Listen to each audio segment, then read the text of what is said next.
Hello again, everybody. It's John, and I haven't done this in a while, but I picked up some cards today at a card shop.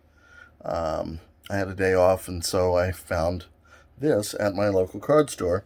This is the 2020 Topps Archives set, and I say set, it's a breaker box. So you have, uh, it says 7 packs plus a bonus pack inside, so really 8 packs. And then there's a bonus 1964 Topps Giant card. Now I'm not a big fan of the Giant cards because they don't fit in your typical sleeves. It, anything that's not in the correct format just doesn't work for me. So we'll see how it goes. As per usual, if there's anything that you see that you like that you have to have, let me know. Those cards that I had been collecting for the Cubs, the Dodgers. No, not the Dodgers. The Dodgers. The Cubs, the Dodgers, the Yankees. I sent all of those out. The Mariners was another one. Sent all those out to my buddies who collect for those teams. So I am no longer collecting those. Basically, everything is up for grabs. I intend to keep the San Diego Padres cards, whatever we find. Anything else, if there's something that you want or that you have to have, let me know and we will work something out. So let's go ahead and dig into this. This is a breaker box, and this is different from the Topps Heritage set. The Topps Heritage set has every card in the 1971 design. I love that set. It's a really great promotion that's out this year. Modern players in the 1971 design. This one is different. This looks like it's going to be a mix. We've got the 1974s. I believe 1964 in there too. There's the 2000, is it 2000 or 2002? I'm not sure I'd have to go back and look. Let's go ahead and open these up. And you know what? Let's start with the big one. This is the Giant, one exclusive 1964 Topps Giant card. So we'll see if this is a good one. And it's not a particular player. It is oh, it is. Okay. Juan Soto. Okay. From the Washington Nationals. The reason why I said it wasn't a particular player, it looks like it was a World Series highlight card from the backside. So it is definitely larger than your standard size card, which, for comparison's sake, that's standard size card. By the way, I also picked up a few of these kind of by accident. I have some Topps Gold cards from the 1992 set. Tom Glavine, Jeff Bagwell, that's his rookie card. Orel Hershiser, Jose Offerman, so John Franco from the Mets. So if the Topps Gold set, when it came out in 92, I thought it was really going to be worth something someday, because I'm pretty sure that is actual gold plating there. But other than that, there's nothing special or different about the card. So they didn't quite retain their value the way I thought they would. But if you're interested in those, please let me know. Also, if you like Juan Soto from the Washington Nationals, go ahead and hit me up. So here's what was left after the Juan Soto. Several packs. Let's go through these.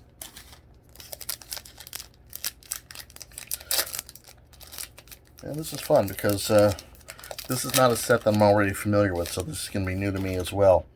I do see this one right off the bat. This is the 1974 Topps, and I don't think I have it with me. I don't have it within reach anyway. The 1974 Topps, that was the year that the Padres almost moved to Washington, D.C. And so after the regular set came out, Topps reprinted the 1974 series to say Washington National League in place of San Diego Padres. So those are a little more rare and a little more valuable. Let's see what else I have. Oh, this is a weird one. Justin Upton with the Angels. The reason why I think it's weird is because on that upper flag, that banner there, there's no city listed. It doesn't say Los Angeles or Anaheim or California or anything else. It just says Angels. So there's no city listed. I wonder if it's like that for every Angels card, or if it's just maybe a misprint on the Justin Upton. Padres are playing Justin Upton and the Angels right now. Here's a 2020 Bryce Harper. It says 2020, but it's in the 2000. I think that was the 2002 design, but I'd have to go look. Bryce Harper in the throwback, the baby blues. That looks good. Mariners Kyle Seager. Ronald Acuna Jr. from the Braves. So we've got some good cards in this set. And then we have some old-timer players, too. Old-timey players. Will Clark for the Giants. Will Clark hasn't played in 20 years or so, but, yeah. The club will retire his number 22 jersey in the year 2020. Well, that makes sense. Good for them. Willie Castro, shortstop for the Tigers. And this is in the style of an old traded card, I think, from probably also from 1974. They used to do these traded cards to reflect player transactions. I remember there was one for Doug Rader when he went from Houston to San Diego. Here's a Ryne Sandberg in the same style. When probably in one of the best trades in Cubs history, he was shipped from Philadelphia to Chicago and had a Hall of Fame career there. Let me just... Okay. Dropped a card. Okay, there we go. Pack number 2. I'm going to try to get through these quick. Cubs shortstop Javi Baez. Oakland pitcher Jesus Luzardo. Oh my gosh, this is coincidence. Just last night, Tom Seaver passed away. So here we have a New York in the style of his 1974. Obviously different because this was printed in 2020. What a coincidence, though. The fact that we just lost him last night. What a legend of the game. Almost a unanimous Hall of Fame selection. Won over 300 games. 311 to be precise. Just passed away last night. So, sorry to see him go. He was a class act all the way. One of the greatest Mets players of all time. Just an absolute legend. This one is timely as well. We have Lucas Giolito, who threw a no-hitter last week for the White Sox. I watched the last inning of that against the Pittsburgh Pirates. So this is a little mini card, kind of fun if you want to compare. Here's the Juan Soto Giant card from earlier. Here is the mini card of Giolito. Looks like maybe about a quarter of the size almost. And then this is the size of a normal card. So this is the Tom Seaver. So we've got a mini, we've got a regular, and we've got the large, the extra giant card. So, what else do we have? Jack Flaherty of the St. Louis Cardinals, currently one of their best pitchers. Barry Larkin, Hall of Famer from the Reds, no longer active, but had a very good career throughout the 90s. And still active is Ryan Braun from the Milwaukee Brewers. Oh, and here's, by the way, there's also a Derek Jeter. So, I think I know somebody who might want this one. Jeter obviously no longer active either. That was a good pack, though. That was a lot of good stuff in that. The Seaver, the Derek Jeter. Lots of good stuff in that one. Overall, I like the set. It's a little incongruous because you've got like 5 different designs in one set. Here we go. Oh, look at this. Now I don't have to buy this on eBay. Aha. I was going to get this one anyway, so this is a score. Padres outfielder Tony Gwynn, my favorite player of all time. I am keeping this one. This is a good one. My only regret on this card is that it shows him in the blue uniform. This had to be sometime between 91 and 95. Maybe 96, but not their best look. Anything that is in blue, I consider that secondary as far as the Padres go. The Padres do belong in brown, but this card is one that I've been wanting. I've been checking it out online, on eBay, and now I don't need to buy it.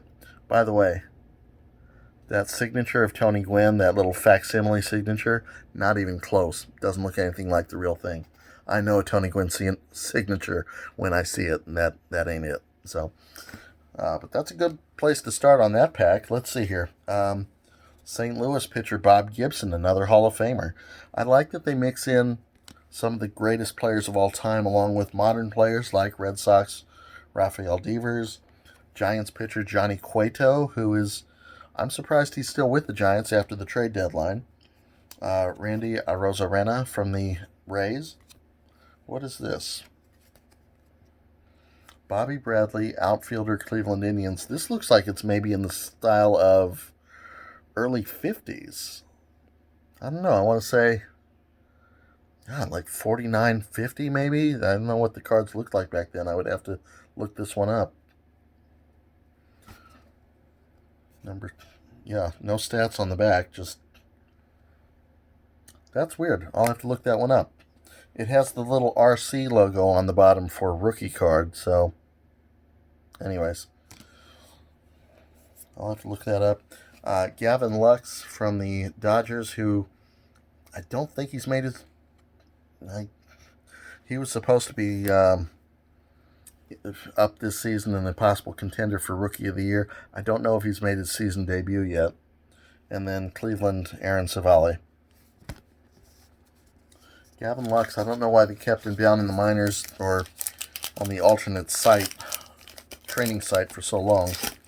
He was supposed to be National League Rookie of the Year.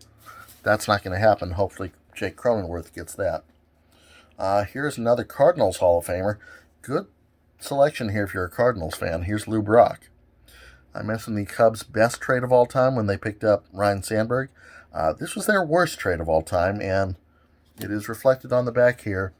You see 2 seasons there with the Cubs, less than 2 seasons with the Cubs, and then they was traded for Ernie Broglio, a pitcher who didn't last long, and meanwhile Lou Brock went on to set all kinds of stolen base records and have a Hall of Fame career. Texas Rangers, Nick Solak, outfielder, Michael Conforto from the Mets. You can see how the styles are changing. Dennis Eckersley with the Red Sox. Again, Eckersley is a Hall of Famer. I think of him with Oakland because I remember him.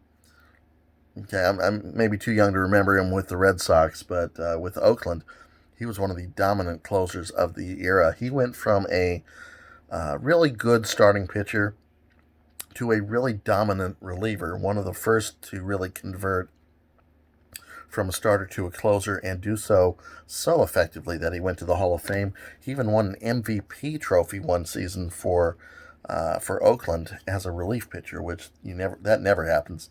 Rod Carew, another Hall of Famer. Here he is with the Twins. You may remember him with the Angels, but he had his best years really with both, but I think with the Twins. Here's one called Just Dingers, Smith and Muncy, Dodgers. I don't have any use for this, but no interest in the Dodgers. We saw Jeter earlier. Here's Mariano Rivera. So, good pull if you're a Yankees fan. And then from the Phillies, Hall of Famer Steve Carlton. So, we had Tom Seaver, we had Steve Carlton, we had Bob Gibson. Good selections here all around. I will say this, for the Topps Archive set, there's not a dud in the bunch. You have maybe some more common players from today who could amount to something, but the Hall of Fame selections are solid. Here's a rookie pitcher for the Cubs, Albert Alzolay, who I honestly haven't heard of. So, like I said, some of the more common players, Topps has a tendency to do this. They will label somebody a star rookie or a future star and hope that it pans out. So we'll see how it works out for him. Fred McGriff with the Braves. This one hurts. Because after McGriff came up with the Toronto Blue Jays, I think he was originally drafted by the Yankees, but came up with the Blue Jays, was traded to San Diego in a very controversial deal. I'll go over that with you later if you want. But his trade out of San Diego to Atlanta, that one hurt because the Padres got nothing of value in return. And you can argue, yeah, you got Donnie Elliott, who taught Trevor Hoffman his changeup. This was one of the worst Padres trades of all time. So it hurts me to see him in the Braves uniform. Should have kept him in San Diego longer. Same thing goes for Gary Sheffield. Here is a brand new Hall of Famer. Would have been inducted in the Hall of Fame this year, but due to COVID-19, it's being pushed back to next year. Rockies outfielder Larry Walker. I personally would have liked to see him go in as a Montreal Expo, but I think he is the first player to go in as a Rocky. I'm pretty sure about that.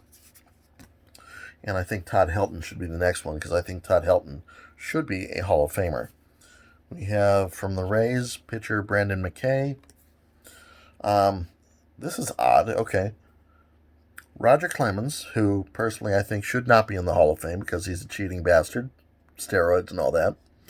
But I think it's interesting that they chose to show him with the Blue Jays randomly between his dominant years in Boston and then his championship years in New York with the Yankees. And I know he played with the Astros at the end of his career. But yeah, he spent 2 years randomly in in Toronto with the Blue Jays during the worst uniform period in Blue Jays history. I think he won a Cy Young Award there. I'm not sure. I'd have to look it up. But I think it's interesting that as good as he was for the Red Sox and as good as he was for the Yankees, here he is depicted as a Blue Jay. Interesting choice. You know what? If you're a Dodger fan, some good pulls here too. Here we have a Duke Snider. Duke of Flatbush. This is with the old Brooklyn Dodgers. And I don't know what this set is supposed to be because it doesn't resemble any known card set that I've ever come across. This is original as far as I can tell. Definitely doesn't look like it's out of the 50s. These kind of do look like they're out of the 50s. Here's George Brett, who was the biggest star for Kansas City in the 70s and the 80s. 3,000 hits there. And then current, this guy's lighting it up. This guy should win the Cy Young Award pretty easily this year for the American League. Shane Bieber, he has been the #1 pitcher in the AL this season. Very dominant. So, that is 6 of the 8 packs. We're almost done here. Making good time. Let's see here. Going on, we have, another one of my all-time favorites. It was a pleasure to see this guy play. I got to see him in person for the Home Run Derby in 1989 in Anaheim. Bo Jackson was probably one of the best pure athletes ever to play the game. And, of course, you know him from his time with the Los Angeles Raiders. If you've ever played Tecmo Bowl on Nintendo, then you know the name Bo Jackson.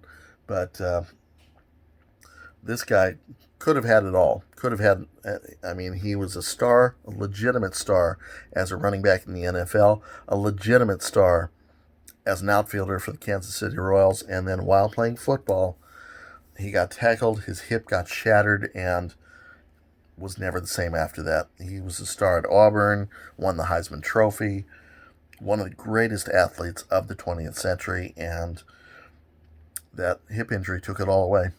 Very sad story, but hopefully Bo is happy wherever he is, because what a story he had. Hall of Famer Cubs outfielder Billy Williams. So, Cubs fans, some good selections for you there today. That and the Ryne Sandberg.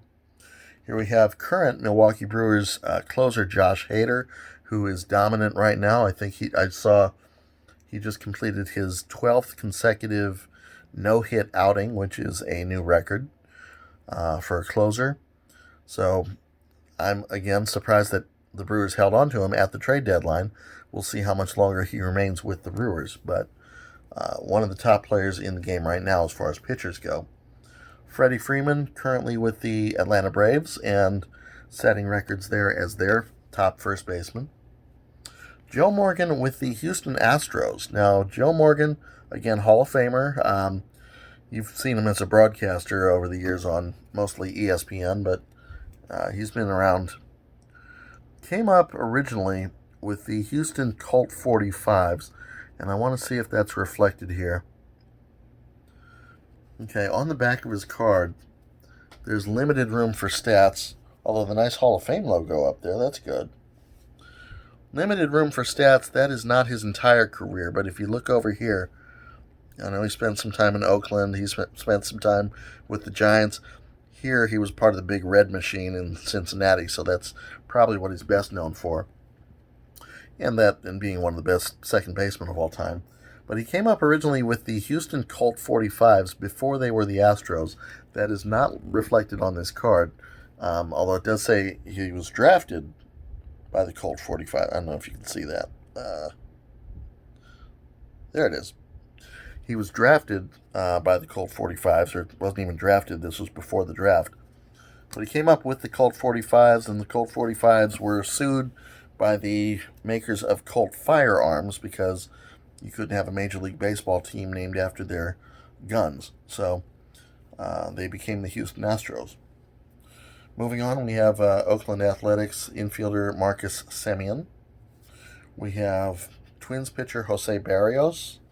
And I fully expect the Twins to make the playoffs this year. That's a tight race in the AL Central, but I think the Twins have what it takes to pull it out. This is an interesting one. This is Eugenio Suarez from the Reds. This is in the same design as those other cards, but different color. This is a silver card for some reason. This is the gold. This is the silver. I'm thinking the silver, being more rare, would be more valuable. So I will have to look that up and see what's going on with that. I know some of these archive sets, they do come in different colors, and the rarities, the different colors are the more valuable ones. All these packs, I'm through 7 of the 8 packs, only one Padres card so far. But in fairness, it was a good one. Pittsburgh Pirates, Josh Bell. Again, we'll see how long he stays with Pittsburgh. Here we go. Ooh, this is a nice one. Okay, Padres. Hello. Chris Paddock, the sheriff. He's been up and down this season. Has had some very good outings and some not so good outings. But he is the guy that we're expecting to be one of the anchors of the staff moving forward. The new Padres uniform, by the way, this is what the Padres should look like. It's in brown. Does not say Washington, although I know they have an alternate version where it does say Washington and National League instead of San Diego Padres. But the new uniforms, I hear a lot of complaining about the Nike swoosh. That doesn't bother me so much. It's small. It's easy to ignore to me. It doesn't bother me that much. The pinstripes are getting rave reviews. I love the shoulder patch. The shoulder patch here. The hat looks good. The font, Padres. I'm not crazy about that font. I think they should have gone back to the original 1969 font. I think that original 1969 look is tremendous. My favorite of the current Padres set is the road uniform, which they're actually wearing today. The solid brown top, no pinstripes, solid brown. But again, anything in brown is better than blue. So hopefully someday we will look back on the Padres period in blue. We will look upon that as the Dark Ages, forget that they ever happened, and minus the 98 World Series team, hopefully every other great Padres team will show up in brown. Cubs outfielder Jason Hayward having sort of a resurgence with his career. He was hitting very badly for the last couple of seasons, but this year is bouncing back well. Rougned Odor with the Texas Rangers. We have Aaron Nola with the Phillies, probably their staff ace right now. I think that's fair to say. What do we have here? Jorge Alfaro, Miami Marlins, Topps All-Star Rookie Catcher. This is clearly in the design of, maybe this is the 1964 card that they were talking about on the pack, because it definitely looks like appropriate for that era. So if this is what they're calling the 1964, this is probably the one. It looks like this could have come out in 64. It's definitely appropriate for that point in time. Dodgers, Corey Seager. There we go. Shortstop. Again, this is more of a 1950s look. And then, hey, literally saving the best for last, we have the Babe, the Bambino, the Sultan of Swat, the Colossus of Clout, the one and only George Herman Babe Ruth. Number 1 in the set, I notice. So, there's that. I had the pleasure of visiting the Babe Ruth Birthplace Museum when I was in Baltimore about 3, 4 years ago. It's walking distance from the Orioles Stadium at Camden Yards. It was a nice little museum, about what I would have expected. It shows what his house would have looked like in the 1890s when he was born. Had some of the maybe the original furniture, a good deal about his baseball career, of course, but um, not a bad little museum. It was kind of fun to walk around, and I think if you happen to be in Baltimore, it's worth a look. But that was my first time in Baltimore, and definitely one of the top items on my list. So overall, a good haul. I got that Chris Paddock card. I got that Tony Gwynn card, which, like I said, I probably would have bought those on eBay anyhow. Now I don't have to. So a good haul. If there's anything here that you must have, go ahead and let me know before I give it away somewhere else. But some of these are worth keeping. This is a good set. A lot of fun with these. This is not the Heritage set. This is the Topps Archive set.